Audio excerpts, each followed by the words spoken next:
Bonjour à tous, les ministères Notre Pain Quotidien vous proposent la méditation du jour.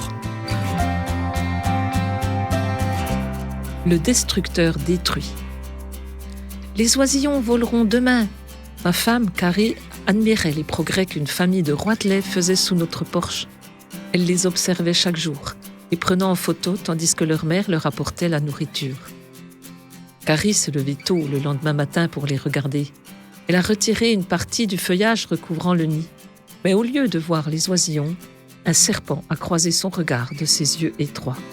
Il s'était hissé jusqu'au haut du mur, s'était immiscé dans le nid et avait dévoré tous les oisillons. Carrie en a eu le cœur brisé et s'est mise en colère. Comme je n'étais pas en ville, elle a appelé un ami pour qu'il enlève le serpent.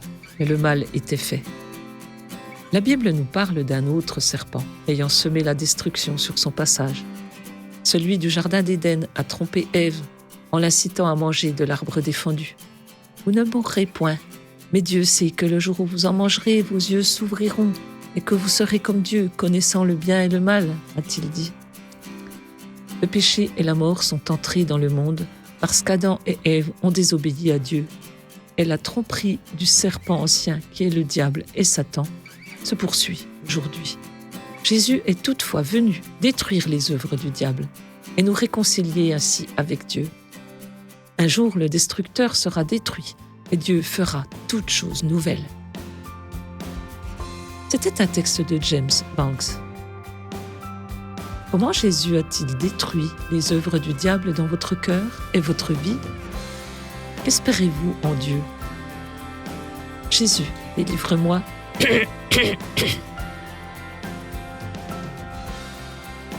Jésus, délivre-moi de la séduction du diable. Dieu Sauveur, accorde-moi la grâce de vivre pour toi.